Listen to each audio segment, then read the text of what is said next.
Hello నమస్తే friends, welcome to సుధ్ talks. మీరు ఇప్పటి వరకు మటన్తో చాలా డిఫరెంట్ టైప్స్ ఆఫ్ వెరైటీసే తినుంటారు. కానీ ఒక్కసారి మటన్ కర్రీ మా మమ్మీ చేసిన స్టైల్లో చేశారంటే మళ్ళీ మళ్ళీ ఇదే స్టైల్లో వండుకుంటారు. అంత టేస్టీగా ఉంటుంది.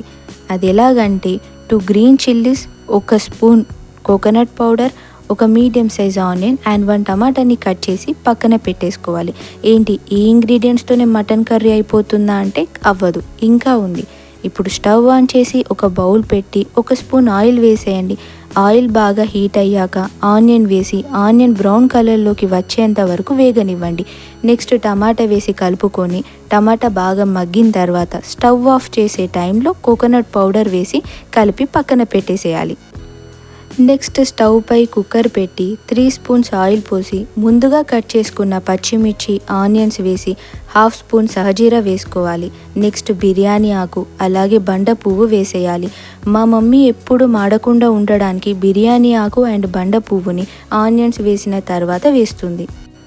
వీటన్నిటిని బాగా కలుపుకున్నాక ఇప్పుడు 1 స్పూన్ అల్లం వెల్లుల్లి పేస్ట్ వేసి అల్లం వెల్లుల్లి పేస్ట్ అడుగంటకుండా పచ్చివాసన పోయేంత వరకు బాగా కలుపుకొని నెక్స్ట్ 1 స్పూన్ పసుపు వేసుకొని ముందుగా కడిగి పెట్టుకున్న మటన్ ఇందులో వేసేసి బాగా కలుపుకోవాలి.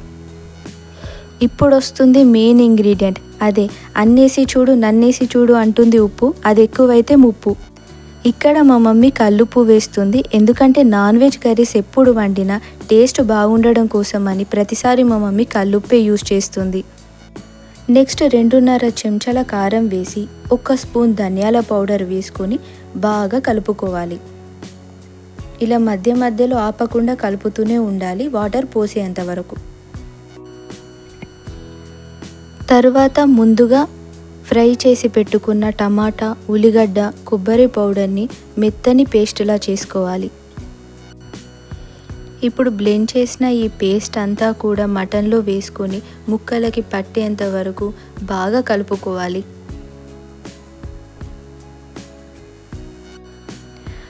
బాగా కలుపుకున్న తర్వాత మూత పెట్టి ఒక 3 మినిట్స్ అలాగే ఉంచాలి. 3 మినిట్స్ తర్వాత మూత తీసి చూస్తే ఆయిల్ మొత్తం పైకి తేలుతుంది. ఇందాక పేస్ట్ పట్టుకున్న జార్లో వాటర్ పోసి ఆ వాటర్ని మొత్తం మటన్లో వేసి బాగా కలుపుకోవాలి. తర్వాత మూత పెట్టి 5 విజిల్స్ వచ్చేంత వరకు ఉడకనివ్వాలి.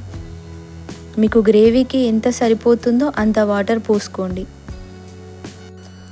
అలా 5 విజిల్స్ వచ్చాక స్టవ్ ఆఫ్ చేసి మూత తీసి ఇప్పుడు మళ్ళీ స్టవ్ ఆన్ చేసుకొని గరం మసాలా అండ్ కొత్తిమీర వేసి బాగా కలుపుకొని ఒక 5 మినిట్స్ అలాగే ఉంచినాక స్టవ్ ఆఫ్ చేసేయండి. అంతే, ఎంతో టేస్టీగా ఉండే మటన్ కర్రీ రెడీ అయిపోతుంది. దీన్ని రైస్లో కానీ చపాతీస్లో కానీ తింటే అదిరిపోతుంది. ఒక్కసారి ఈ రెసిపీని మీరు ట్రై చేయండి, ఎలా ఉందో కామెంట్ బాక్స్లో తెలపండి. Bye, follow for more videos. అన్నట్టు లైక్ చేయండి, నా ఛానల్ని మర్చిపోకుండా సబ్స్క్రైబ్ చేయండి.